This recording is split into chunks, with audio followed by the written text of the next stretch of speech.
Welcome to the Deal Champs podcast. We got an exciting giveaway for you guys today. We got a bunch of awesome guests for you guys today. The Master of Hair is back. He's posting the haircuts now. He's embracing the Master of Hair. I'm so excited for it. It only took a year, but it's hit. My name is Stratton. I'm a real estate investor. We own a virtual assistant company. We have a 7-figure real estate portfolio. We've seen different companies to 7 figures in the last 3 years. My other co-host, the Master of Hair, Mr. Jason Pritchard. Show him the shirt. Show him the shirt real quick. The Deal Champ swag ready. Ready to go, guys. We're going to have a bunch of these T-shirts ready to shoot off the stage at you guys at the Deal Champ Summit. So get ready for that. So we'll have some swag. This is your other co-host, Jason Pritchard. Quick backstory on me. Quit corporate America after 15 years and went full blast into the real estate investing field in 2014. Have not looked back since. Look at all of our special guests there. What a squad. All right, Sam, you got to go down a little bit, bro. We can only see your nose. Excited to have all these studs on here, man, to get some Q&A going with you guys, man. I'll pass it over to Dean so he can introduce everybody that we got, and then we'll go from there. Dean, you're muted, buddy. All right, guys. So Dean Rogers here, your other co-host. You guys know my story. Started in the NFL, transitioned to corporate, then to real estate. Done a lot more deals than Will Dennis right here. Bullshit. Now, done over 600 deals, rental portfolio, all the fun stuff, coaching students. But more importantly, we got some very special guests, okay? We're going to go from behind me down the line. If you want to give a quick little elevator intro, who we got here today?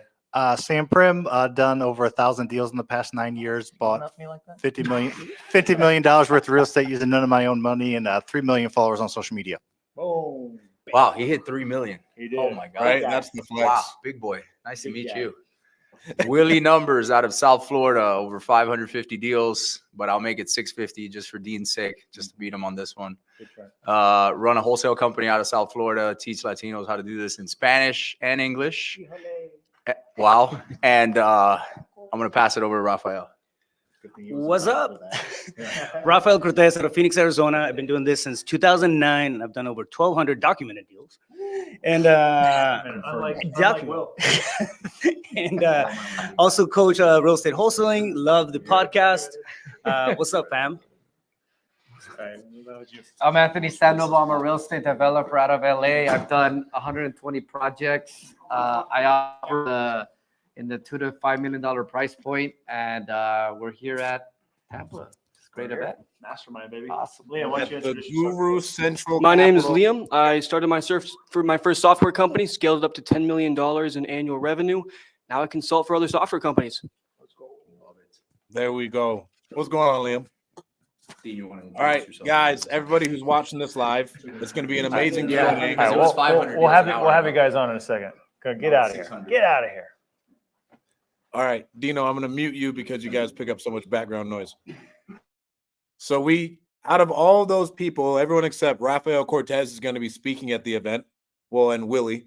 And so we're going to do an amazing Q&A with you guys. If you guys have any questions on Instagram or on Facebook on how to raise money, how to grow your social media, how to network, they're all a wealth of knowledge and so experienced. I mean, it's 100 years of experience in this room. But again, guys, don't forget about the Deal Champ Summit coming up on April 19th and 20th. We're about to do our big announcement on who won the VIP ticket. I'm so stoked for that. And if you are on YouTube, don't forget to hit like and subscribe. We love all the engagement and everything else. But Dino, what's your biggest takeaway from the mastermind this week, bro? Want to take me on mute real quick? I got you. Biggest takeaway, man. It continues to be a similar theme as if you're not constantly putting yourself around other people that are doing this at higher levels than you, then you're going to miss out on tons of opportunity, tons of strategies that you need to be implementing. So just the continuous theme is like, you can't be just siloed down, focusing on just what you're doing. And Anthony, what about you? So what my key takeaway was, and it's kind of the way I operate is always being yourself. You want to operate from integrity, not coming off as something you're not, and just doing the right thing. And I can, people can feel that energy, right? And I always say this in every facet of my business is that people are not going to remember you for the deal, the data, how much money you made them, none of that stuff. People are always going to remember you for how you made them feel. So when you operate from that kind of like mindset, like abundance will come your way. And that's really how my company culture, we have 18 employees now, and our company culture is always do the right thing. If you feel like something's not right, speak up. And when you do that, your whole like company emulates that. And that's why people love coming to our office, shooting, content, because you get that overall positive like energy coming just from one thing. Yeah. So one thing I want to ask Anthony, and we'll go around, we'll bring in each of these awesome special guests that we have with us today and ask some questions. So you're going to be at Deal Champ Summit. You're one of the speakers. Yes, we are. What are the things that you're excited about the event, and what are you going to be speaking about? So I'm super excited because I don't think I've guest speak before, but not, I think 250 was probably my biggest event. Yours is like double the size probably by the time it's all said and done. So I'm super excited, but a little bit of stage fright because I don't know what kind of level of people are going to be there. So I'm excited just to be around that size of a venue. And I'm going to be talking about raising capital, funding your deals, I'm going to give a couple nuggets and some sauce into how to quickly raise 100K, right? Just by being yourself. Okay, that's some gas, bro. What a tagline right there. Yeah. Tagline. Did you learn that this week? Well, you buy my course, you could just do $1 million just by being yourself. Yeah. But you got to buy the course first. Just kidding. I'm totally kidding. But yeah, it's just being genuine. As long as you're yourself and you're not trying to emulate something you're not, people will pick that. It's like night and day. People can pick that right away. Like if you're trying, you're sweating, you're trying to, just be yourself. And then, abundance will come your way. Yeah. 100%. Well, I think you're super authentic. And then everyone in the room with Dino right now, only person I don't know is Sam Prim. Rafael Cortez is one of the most genuine humans I know. Right? You, Mr. Willie Numbers, Mr. Buffman, buys extra small, medium shirts. It's still authentic. Extra small, medium shirts right now. It's still authentic, like he's still like is kind of buff. But again, it's all great people and it's all in a great environment. But like Rafael Cortez, I met him when I just got started at a mastermind with like him and Jamil that I talk about all the time. And he treated me like gold and nothing else has changed about him. And I'd say us three of what we've built in our community, it's been the same way. No one's ever switched up. It's just been like, hey, this is what we do. Here's who I am. If you need help, reach out, blah, blah, blah. But it's been 100% authenticity from the beginning. Exactly. Isn't it a common theme that you see in seminars, conventions, and networking events is that the people that are the most successful are like that, and it's not like the common stereotype like, oh, all rich people are douchebags. It's actually quite the opposite. Some of the best people are the kindest. They're giving. They don't hold back. They just want to give value because the reality is if you do that, like the universe will give you back tenfold. You can't operate out of scarcity. That doesn't get you anywhere, really. And I heard this Hormozy quote this week, and it really resonated with me. He was like, anybody who I know is truly wealthy is always humble because they've been getting kicked in the balls for 30 years in entrepreneurship. And they know how hard the game is. And they see where you're at and where you're going and everything that it took to get there. And so, again, when they show their nice cars, it's not a flex, it's their lifestyle. But when you talk to them, it's truly just being humble because of everything they've went through. Like they've had massive peaks and valleys. Yes. Where it's very, very hard to be, let's say, arrogant when the universe has humbled you from time to time on a bad deal, bad business transaction. And it brings you back to reality to like, oh yeah, like I'm not the sauce.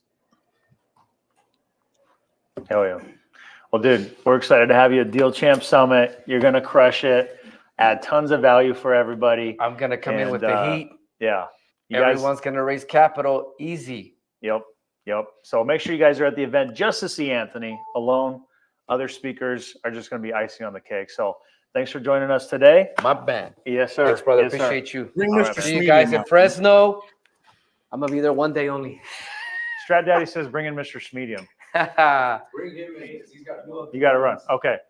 Let's get I'll that. see you out there, man. Yes, sir. Here you go.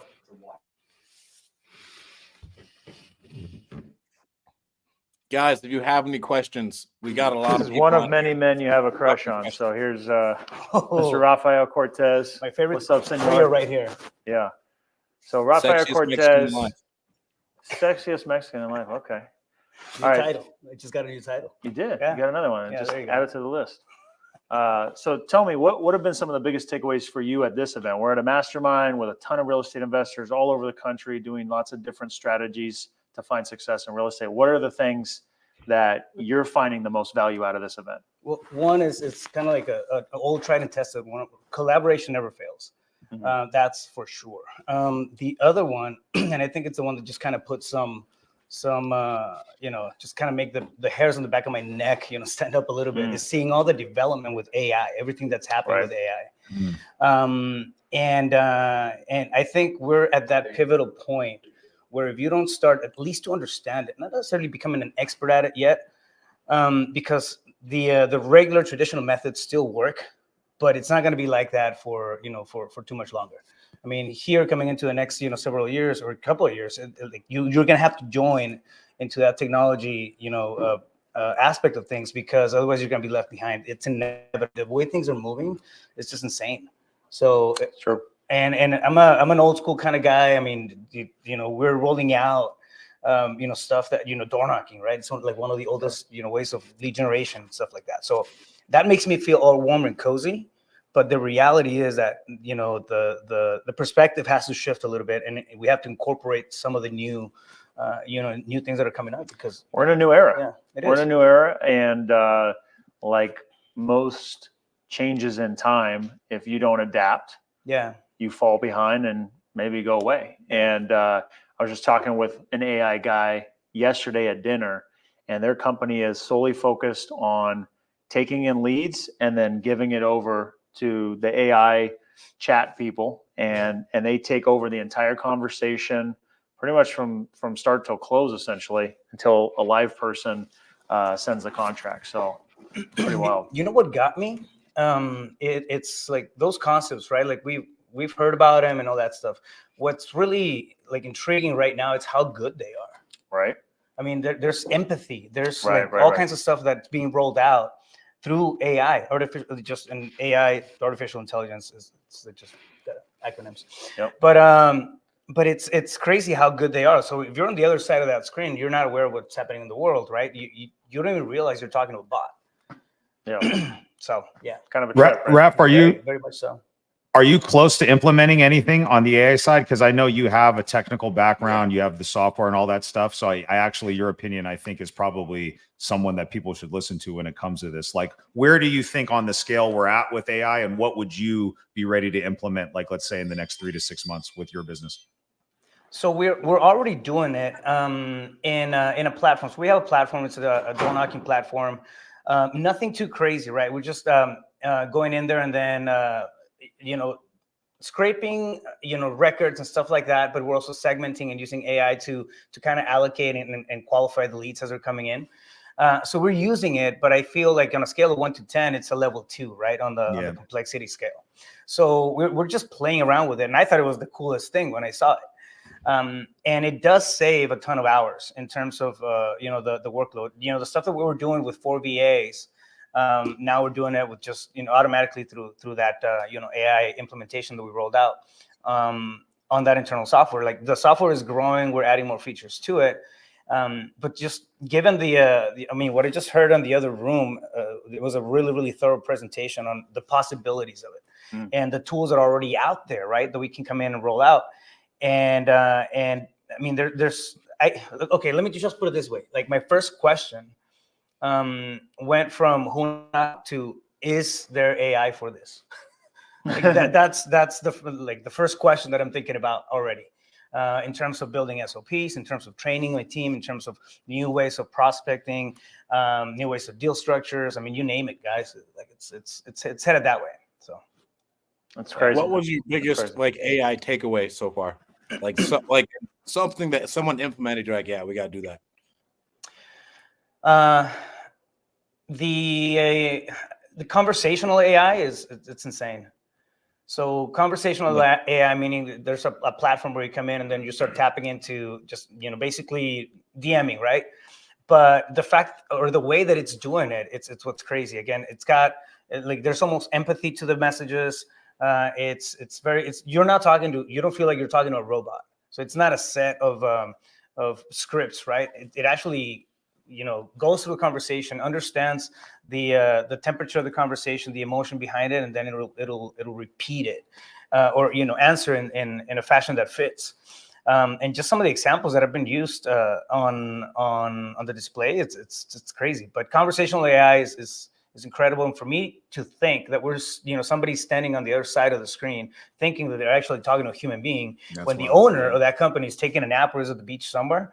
It's a big win for entrepreneurs, right? But it's also scary as shit. It's scary too. Yeah, it's really scary. Yeah, especially because the AI technology we heard about is that they'll also make phone calls. Yeah. Right. Kevin Harrington, one of the original Shark Tank guys, was on stage talking about a company he just invested in that just went public, is using the AI technology to actually make phone calls and talk on behalf of a human in place of a human to help with your flight changes, right? Or to help with different service-based companies, and pretty crazy. They have that going on, and there's other software that will mimic your voice, so you can actually create scripts and then just translate them into another language using your voice. All kinds of crazy stuff. I mean, so the potential for tapping into different markets, for example, in our coaching space, right? Yeah. Like you can start teaching in Spanish now. Right. And habla español. Habla español. AI habla español. So I feel like it's breaking down a lot of boundaries and some of the limitations that we've just taken to heart, and it's gonna be wild, man. People are getting very creative with this stuff, and we are right there. We're right at the fork where either people are gonna hop onto it and then grow with it, or they're gonna be left behind. Again, right now, the traditional stuff is still working. Door knocking is working. And we do a lot of deals that way. But it's time to become aware of it. It's kind of like Bitcoin in 2012, 2013. Right. Yeah. Are you close at all, Raf, to doing any like customer facing stuff with AI, or is it all just back end? Would you let an AI bot like chat with like one of your leads just to warm them up and qualify them, or are you still far away from that? I'm deploying one of those avenues for testing, just on the conversational stuff, and I'm like, what I'm delegating is basic answers, not like a full sales call or anything like that. So basic answers, just kind of nurturing type of stuff. But I want to see to me, the tonality makes a difference, right? If they start mimicking human emotion on a conversation, it's huge. It's huge. So yeah, that. Doing that on one side of the business for the actual real estate investment, the wholesaling, negotiations, and all that stuff. I think it's we're not there. So yeah, hope that answers your question. Yeah. Is CJ there right now? Chris Jefferson? He's not here this time. No, he didn't come. Because I wanted to hear about his like offer bolt thing.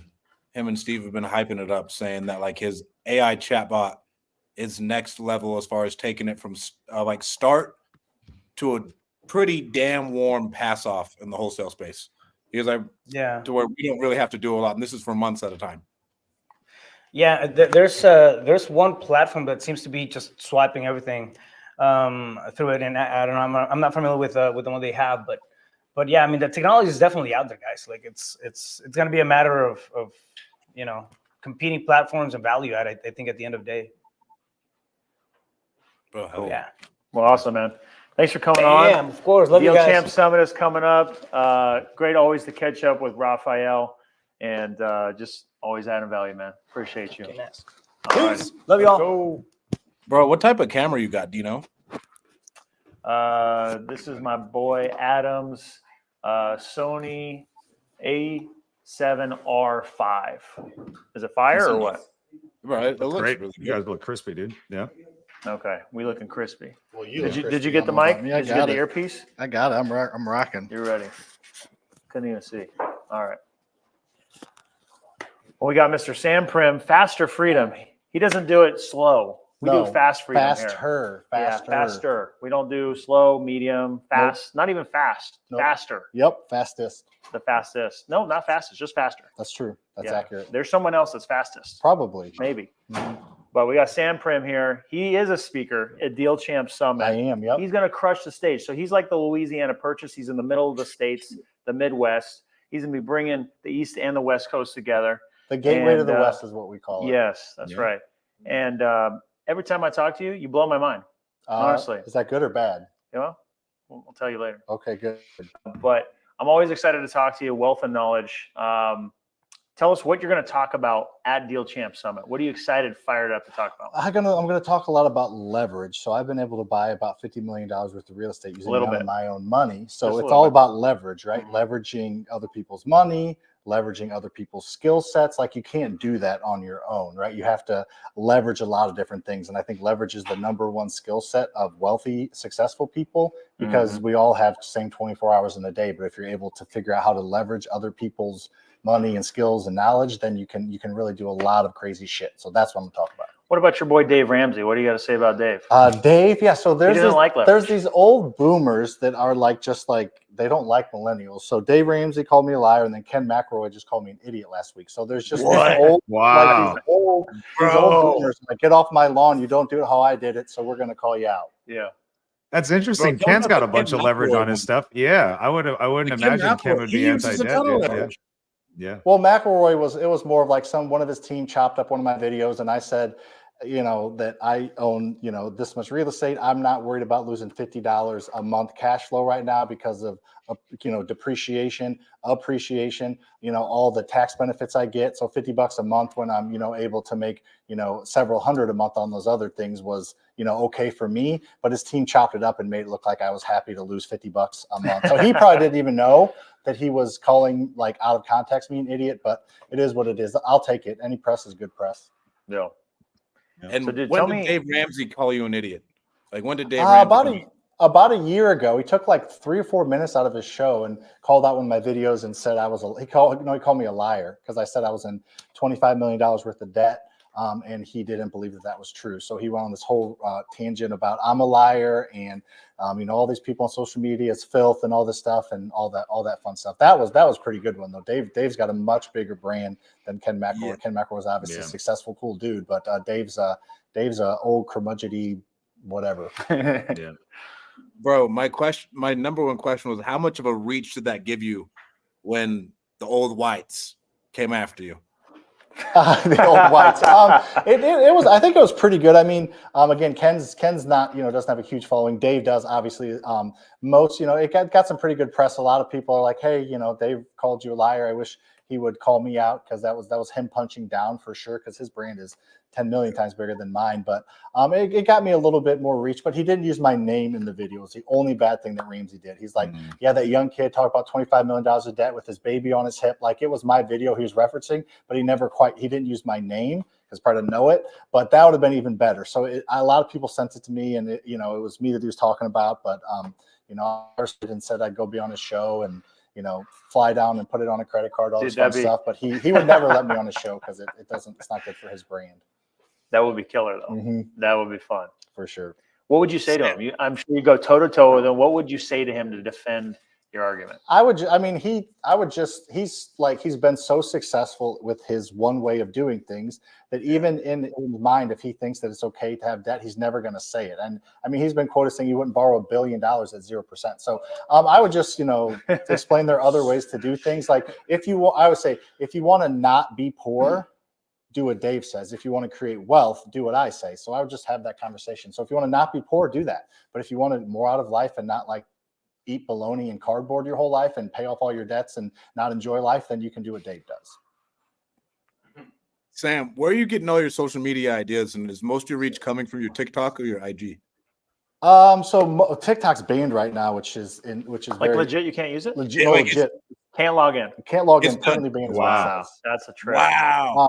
I heard it's going to pass. Like it's going to be like something happens where some U.S. company Well, has TikTok- to like. TikTok- I thought they had to like divest it and stuff. It's But 170 down, million, huh? 170 million followers. But my personal TikTok got banned. I think because of the link in my profile was like a free training, and I didn't know about it. I just got a notification saying it's gone. 2 million followers. Because of the link? I guess, I don't know for sure. I can't get in. 15 million views a month I get on TikTok is just out of thin air. It's been going about a week and a half. I'm paying some guy, but I don't know, I guess whatever, paying some guy like 10 grand to get it back. So I'll get it back. Yeah, that was very disappointing. I do have 1,000 on Instagram, so we still get, a decent amount of reach, but about 25 million views a month on TikTok, Instagram, and Facebook. Don't you love how there's always like a guy that can get your account back? It's always 5 or 10 grand or something. Yeah, like that. it is. And my buddy Kong has his taken away like 4 times, and this guy, it works. So I just got to get it. Okay. So obnoxiously annoying, but whatever. For 10 grand, it's worth it. Yeah. And so where are you getting most of your ideas? Because I feel like you've kind of pioneered a lot of the videos social wise. It's just trial and error, man. Honestly, it's just, come up with an idea that works. Like 25 million in debt. That's a good hook, right? So I do that walking down the stairs. I'll do that just moving scenes with like something in my hands. I'll do that, talking. I'll do that with music in the background. So I just have experimented a lot, and I'm kind of what you would call, I think, a psychopath. Like I just like look at it, and I put out 3 pieces a day, and I analyze what did well, why I thought it did well, and I'm really I thought what it does well. I'm just really I've been focusing 30 hours a week on it for the past 3 years. Because of my other companies, I have a partner and people running them. So anybody on here, if you spend 30 hours a week, you'd probably have a similar following. So I don't know if it's anything that special. It's just I've been able to dedicate the time to it, and I'm very like analytical about looking at concepts. And I have had a lot of things that people copy, which I love. There's nothing wrong with that. But I have been able to come up with some pretty original ideas, and I think it's just sheer mass volume as well as like trying to just continually improve. What gave you the idea to focus so much? You just said spend a lot of hours on social media. What gave you that vision to be like, I'm going to spend my time here? Well, it started off, I wanted to create a YouTube channel and make like 2-3 grand a video and just like have those be like rentals. Every video I put out was going to live on the internet forever and just be like a rental property. And I suck at YouTube, still kind of do.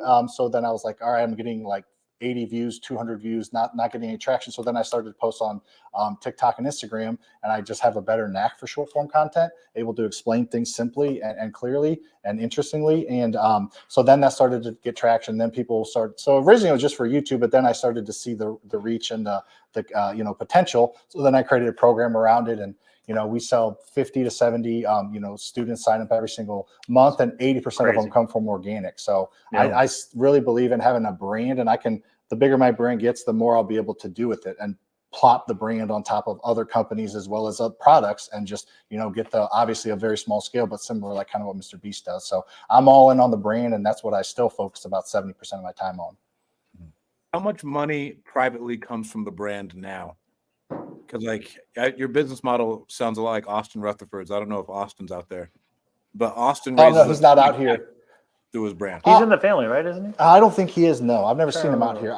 So I don't do any like fundraising or anything like that. So I think I could like syndicate and raise funds, but we have enough going on locally that I don't need that. And all we buy about 250 houses a year. They're all in St. Louis. And my 50 million in real estate's all in St. Louis. So I have a really good stronghold there. If I go internet or nationally, I probably will. But mine just is to give quality information. I'm not like pushy. I don't like a lot of people don't even know I have a coaching program that follow me. So I'm just giving value, and then able to still monetize it through coaching. It's the mentorship's like $9,500, so it's not like super cheap. So we make good money on it through the things that I'm able to build the brand around, not specifically raising money or finding deals on social media. And then, so explain your funnel. Is your funnel TikTok, IG, and then YouTube? Like, does YouTube do anything? Not YouTube does a little bit. It used to do more. My funnel mainly is TikTok and Instagram, and Instagram does pretty well. I think I usually get like 5 to 10 million views a month on Instagram. So it does really well, not quite as well as TikTok, but Instagram allows for like many chat and like automatic DMs and able to send like training links. And Instagram is the one I want to have the biggest following on, because I'm able to DM, you're able to create stories and interact. It's just way more of you get way more of a connection on Instagram, because the algorithm is a little bit different. On TikTok, somebody follow me and not see a video for 3 weeks because all they're seeing is, whoever's creating content, and then like a booty shaking, and then like, this and movie clips. And TikTok's just all about virality, and it's all about the actual content. It's not really about the creator. So there's no connection there. Instagram and Facebook to a certain degree, there's a connection there, so it's much more monetizable. The numbers are cool on TikTok, but honestly, I feel like I make more money originally from Instagram over TikTok, even though I have a third of the following. And then, are you growing your email list pretty heavy? Like, is that something you're So that's the one thing I suck at. So I got about 55,000 emails. So I have a decent email list, and they've all come from the free training. They're all they're not bought. They're all people that have raised their hand at some point. And that's the one thing that's the next step I'm working on is I need to treat, and people that are successful treat their email list just like social media, right? Just constantly touching people, giving value, so CTAs and things like that. So we do a few emails, and they're really huge for us for leading up to webinars and events and things, but I need to get better at. So I'm not doing a ton with my email list. I need to. I just trying to be good at everything's tough, and I just need to hire it out or just carve out the time to help it out. And then, so we'll take it back to the real estate side. Is the majority of your portfolio single family houses? It's split up. So I got about 150 single family houses, 6 apartment complexes, or a similar amount of doors, but 6 apartment complexes, 3 self-storage facilities, and a hotel actually. So it's kind of spread out. I kind of diversified a little bit within real estate. How do you like? I am not a fan of the single family houses. I think that it's too risky. But your portfolio is so big now that it may not be that way, but it takes a while for it to be meaningful. 100%. Yeah. So single families, they're super liquid. They're great. They're more like, they're easier to sell. So I like them all, but I really like single family at scale. You're 100% right. But I mean, like BlackRock and all these companies are buying single families, but they're buying them in packages. So yes, you have to scale to a certain degree. But when you do, man, I'd rather own 1,000 houses than 1,000 apartment complex doors. Obviously I'm trying to do a little bit of both, but single families, man, just the power of those is awesome. But obviously apartments, the forced appreciation and a lot of things, apartments are great too. That's why I kind of have a mixture of both. Still staying strong for the single family. Still, I love single families. That's man. crazy. I really do. Yeah.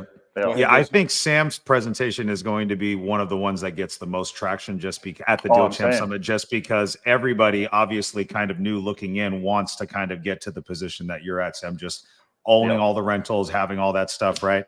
What are some of the misconceptions that you can share for some of the new people, right? Because they think you're probably just sitting on a beach somewhere collecting passive income from your rental properties, right? What are some of the learning lessons that you've had accumulating a portfolio like that for people that are wanting to come in and grow that up?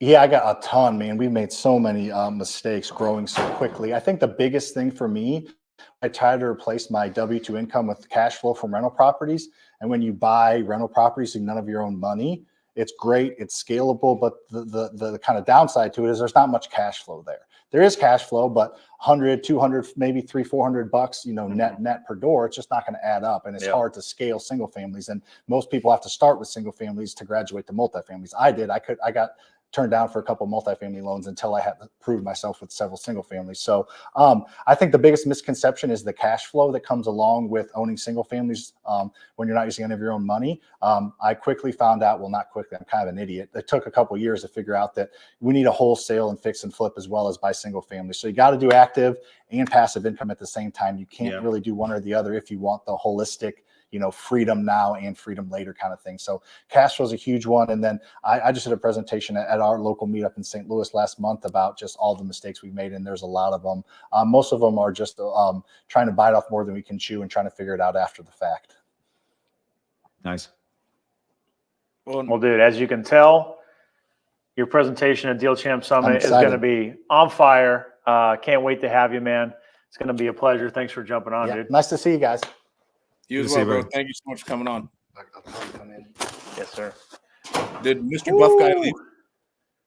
He stepped out to go do hair and makeup. He's going to be right back. Yeah. Okay. He's got to get that. Like, I think his beard's He's fake. getting a pump. He needs to get put back on. Yep. He's getting pumped up. Yeah, I mean, you can just see all the information there. It's just tons. Come on. You're up, handsome. Seat's all warmed up for you. Oh boy. Strat. Oh, this is weird. Bro. Cool at the same time. Willie. Feels so good, right? Yes, Strat. Let Dean see the tag on the back of your shirt. Let Dean see the tag on the back of your shirt. What does that mean? There you go. It's not a medium, it's a large. It is a large. Oh! It's a cuts large, which means it's a medium. Dude, if I had an XL, I'd still be jumping out of this shirt. I had to buy an XL because I wear a lot of large shirts because they fit me and they fit me a little tight, but I couldn't fit into the cuts large. It was just shrink wrapped, and That's because it you're tall, was though, not too because much. you're jacked. It was too It's a much. different I story. was way too jacked for the I'm shirt. 6 foot, What do you- jacked. You're I was way too 6'4". jacked. I'll give you like 5'10", jocked. Yeah, he I'm puts not- you just under. I am He not just puts you 5'10" under. You see at that? all. Nope. At 600 all. till or At 6 all. foot till the day I'm a dies. hard 6 foot. A hard one. Some would say 6.03. But who cares? Hey, listen, you're all about numbers. We're on a 4.3, 4.4, Sure, 4.39. if I ran that, man, it'd be a different story. Yeah. Yeah, right. Dean wouldn't be doing this. I'll tell you that much. No, Dean I wouldn't be wouldn't doing this. Yeah, if any of us ran that, we wouldn't be doing this. Shit. That's But for damn Willie, sure. I'm a great Bro, swimmer. tell us about growing You a are a great profitable swimmer. organization. I think that's What? a huge. Tell us Can about you growing bump up the volume and here? I staying can barely profitable. Tell us how to run a profitable business. Is that what you said? How to grow and stay profitable, because you've Ooh, grown one of the largest organizations, I'd say, in the country at a point in time. at a point in time. Yeah. So you got to track your KPIs, man. As you scale up, you're doing a lot more deals, you're doing a lot more volume, but you're also spending a lot more. So one common thing that happens is you lose track of expenses and you're no longer as profitable. Like when you're doing 6 to 10 deals a month, you're extremely profitable at that level. When you start going to 10 to 15 deals a month, you lose some profitability. And when you go above 15 deals per month, you're definitely losing even more profitability. And that's for a number of reasons, right? Number one, you have a bigger team. Number two, you're paying a lot more in commissions, usually 10% on the AB, 10% on the BC. And number three, your cost of acquisition is going up, right? Because you have to spend more money on marketing and you're usually going wider to keep up that deal flow, right? So it's a combination of things. You really have to track your KPIs and your conversions at a certain level. Your team starts to get lazy, so it's very difficult to keep them as efficient as you would like them to be, right? Because they tend to go more for low-hanging fruit. If you have an acquisition agent that's banging out 5 deals a month, why is he going to try for a little bit more, right? If he can get the low-hanging fruit on the easier marketing or the layups, he's not or she's not going to go deeper into follow-up. Hit that follow-up. Right. Yep. Exactly. So you need to add these other components. And, when even me, right, 7.9 mil was my peak year. Great. But the profitability of that was 1.8, right? So it wasn't, I'm not complaining and I don't want anybody on this call to cry for me. I did well for myself, but it wasn't anywhere near what you would expect. You hear 7.9 and then you really drop it down and you're like, okay, well, 1.8, right? So we spent a lot more. The next year following that, we did close to 2 mil, right? Because I had the business divorce and I bought them out and all that stuff. And I profited a lot more, like net profit, a lot more than I did on the 7 mil. Is there a sweet spot, Willie, for like the number of deals that you found, right? Like when you ratchet it up too high, 15, 20 plus, or do you keep it like 8 to 10? Is there a number that you feel like for people that are moving from like either one-man operation or small team where we can shoot for this target of like, hey, 8 to 10, you can get there with a really good team of solid people. You don't have to blow the bank on your marketing budget. What's your experience for that? I don't know that there's a sweet spot because everybody runs a different organization and every market's a little bit different, right? And it could also depend on your marketing channel. Cash conversion is really important. I'm not trying to deflect your question, but cash conversion is really important too, right? Based on the marketing channels that you're doing, your cash conversion is going to be affected a little bit. Also, depending on your exits, your cash conversion is going to be affected a little bit. So some of my exits as we got bigger, it wasn't all just wholesaling. So it was flips, it was wholesales. So yes, we were profitable, but we were banking a lot more in terms of ROI and ROT and the cash conversion cycle off of the wholesale. So if I could run it back and do it all over again, I would have wholesaled everything. I probably wouldn't have closed on anything in an ideal world. I would have kept a lot more, obviously, but I had some partners that we had a difference of opinion on that, right? So that's a different subject. But sweet spot is I would I would say that the answer to your question is more find a sweet spot of where your cost per acquisition, so your cost per deal, your cost per contract stays within a certain amount, whatever that is for your market, right? Like in South Florida, solid cost for acquisition would be $6K right now today. Back then it was like $4,500, right? If you were pushing outside of those limits, you were not as profitable. So right now, South Florida, my average assignment is about 40K, but my average acquisition is about 8. I'm still very good with those numbers, and I'm sure you guys would be too, right? So I think it's more of a focus on your cost per acquisition and making sure that doesn't get out of control. That's the number one KPI that'll tell you how efficient you're being with your marketing and how efficient you're being at converting these deals. Good stuff. Willie, when someone's hiring someone, what do you think that they should pay that commission sales rep? Because I know a dude who pays 30%, and it is not sustainable. 30%. That's bananas. Way too high. That's bananas. I mean, Bananas. That's bananas. That guy's not going to be in business for very long. No. So, yeah, that's wild. 30% is crazy. So 20% is usually where you want to be at. And I mean 20% meaning 10% on the A/B side, 10% on the B2C side. There's no way you could run a sustainable business if on the A/B you're already losing 30%, right? Listen, the studs and studs and studs of this business are running at, and I mean like really good, a 40% margin. Okay. So just do your math. If you already got 30 out the door, I mean, you're fucked. There's no other way around it. Yeah. So I think 10, if you want to, things that I've done over the years is tier them up to, I used to do it by deal numbers, like the amount of deals that they would get in. And then I figured out, well, that just makes them lazy because they're just putting deals on the board. So what I did now is, and for the last year and a half, is depending on the deal sizes. So up to 40K, they get 10%. From 40K to 70K, they get 13%. And 70K plus, they'll get 15%. So number one, it pushes my acquisition to get a deeper discount on the front end. Number two, it pushes my disposition to get a bigger profit and a bigger spread on the back end. So that's how you keep more people honest. If you're just having people saying, well, if I hit 5 deals this month, I'm going to make that cap. Well, guess what's going to happen? Humans are usually creatures of habit. So they're just barely going to hit it. And that's about it. And then you're going to have complacency in your team. Are you paying your acquisitions guys a base or a draw, or is it 100% commission? It's 100% commission. Yeah. So usually what I do is 60 days, they'll get a draw. And then after that 60 days, the training wheels come off. Their pipeline should definitely be built out at that point. They should be converting some deals, and then they're off of that. Nice. And then During COVID, it was very different, though, for the record. You know, you had to attract really good talent. So we had to start paying people that. Yeah. Now it's different. How do you create good incentives for your teams? Because I mean, that's Warren Buffett's #1 quote. If you want to like just master incentives for everybody, and your life will be significantly easier. Yeah.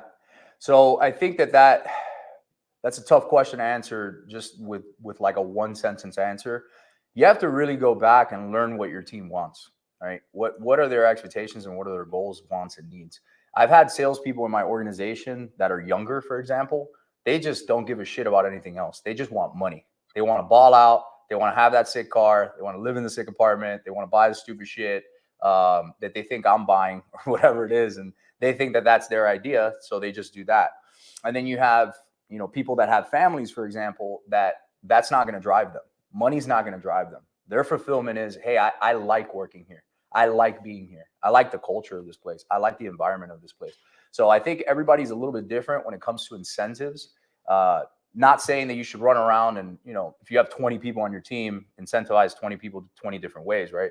But I think it goes back to aligning with the company goals, aligning with those individuals' goals, right? Having a happy medium and things that are going to drive revenue and that are going to make them happy. You'd be shocked, and I know it's crazy to say, but you'd be shocked. A lot of your team members aren't necessarily looking for a bonus or aren't necessarily looking to make more money. They want to be heard. They want to feel included. Right. They want to feel, you know, like they're part of something, and they want to feel like, hey, there's a trajectory here. I can see myself here for the next few years, right? And that's much more important to them. Some people like, you know, some time off. That's great, right? So for me, none of those things would drive me. For me, it would be, you know, more revenue, more time back in my life, right? Like those are the things that are going to drive me. And then watching people in my organization crush it. That's what's going to drive me, right, as a leader. Culture building is something that I don't think a lot of us in this space talk about. Obviously, I agree with you 100%. I think if you have a rock solid culture, your team is stickier, they stay with you longer, that type of stuff, right? What do you do with your team, Willie, to just build that culture? Because I think for us, we're all type A drivers. We don't, like we don't need the touchy feely stuff, but for a lot of our team members, they do. So how do you build that stuff out? Yeah, so there's a number of ways that you can do that. I think, again, going back to getting to know your team, getting to know what they're incentivized. I run a fully virtual team now, so culture is a little even bit harder. more challenging. Yeah, really, culture's a little bit more challenging on Zooms like this, right? Like, for example, I'm sitting next to Gene right now, and I'm feeling the culture wave right here. But I can't really have the same feeling with Strat or with you, right, on the other side. So You can't see our hands, but he's holding my leg the whole time. It's uncomfortable. yeah, he keeps tugging on my vest. That's why you kind of keep seeing it coming down. But anyway, that's it's not going to come off, so relax. Yeah, culture is interesting, man. Some things you can do is, you can pay for some training. You can pay to immerse them in different things. Experiences are great. I'm a big fan of like spot bonusing, right? VAs and stuff like that. Yep. For my VAs, one thing I've always done is like, from random things to upgrading their internet, to sending them new computers, to buying stuff for their families, to giving them a gift card out of nowhere. Teams that have been in-house, it might be sending them to some sort of an event, a weekend seminar or something like that. Random challenges are great, just to keep things moving. Right now, the last few weeks, sales have not been where I would have liked them to be. So I just started an incentive and a challenge amongst the sales team on the acquisition side. And believe it or not, surprise, surprise, numbers have gone up. The offers have gone up. The conversation has gone up. The talk time has gone up. Contracts on the board have gone up. So they seem to be reinvigorated by that kind of stuff. For us as entrepreneurs, we have a tendency to, we want all the revenue today, and we want to switch this one thing today, and we want it all to run back tomorrow, and and we want $1 million tomorrow. That's just not realistic, right? I ran the organization like that for a while, but yeah, I think it's a little bit different for everybody. Nice, bro. I love it. Thank you so much for coming on, bro. We're about to Thanks for coming on, spitting fire, man. Thanks, man. Spitting fire. We're gonna have you on a Deal Champ Summit. Yeah, I'm gonna have to speaker come out to spot Cali in the near future. Get you. I mean, I don't know. Are you gonna fly? Are you gonna swim all the way there? What's the best way for you? You might prefer one over the other. We'll see. I could swim all the way over there. I bet you could. I think you can do it, bro. It's in your blood. It's in your blood. That's so funny. Only if Strat could jump higher, that'd be in his blood. You like that one? Boom, boom! Got your back, Strat. Oh, I appreciate you guys for having me. Appreciate you being on, man. Thank you. Yes, Appreciate sir. Thanks for coming on, bro. No problem, man. Thank you. Now your audience can be like, damn, who was that guy? I know. First two were like a warm up. Who was that guy? You did. I'll take that. Oh man. Well, that's all the special guest speakers we got jumping on today. Obviously, tons of gold. These guys have accomplished so much in their career, lots of wisdom. So just fun to spend time with them for a couple days, and seeing how that goes. Well, that's a hell of a camera. It's a good one, huh? All right, Dino, let's let you do the announcing on who the VIP ticket winner was. And thank you guys so much for all the engagement. We had so many people to choose from. But, I mean, this dude has been following us. He put in the most as far as engagement with us. And then he's been to all of our events over and over and over again. So this dude 100% deserves it. Yeah, so we got a big announcement for the VIP ticket giveaway, okay? VIP ticket giveaway means that you get access to the VIP after party, and you get to go golfing with us on day 3 and the other VIP ticket holders. So, gonna be fun. Get an opportunity to see the behind-scenes conversations with the speakers, with the special guests, And the party is going to be off the chains. The golfing is going to be super fun. I just got my golf clubs all re-gripped because it had been so long I'd played golf that the grips were rubbing off. So I re-gripped them. They're all maxed out, ready to go. So without further ado, we've got our VIP ticket giveaway. Let me pull this up here. Okay, so this guy, like you said, Strat Doodle, is somebody that's been following us and really been supporting us, and no different right here. So he posted this a couple times on his Instagram. The VIP takeaway goes to Rafael Orozco. So I don't know if you guys Congrats, can see that. bro. Yeah. Congrats, Rafael, bro. congrats, man. We can't wait to spend some more time with you at the event. If you're not watching this now, of course, we're going to post and announce it about your VIP ticket giveaway winner. So congratulations on that, man.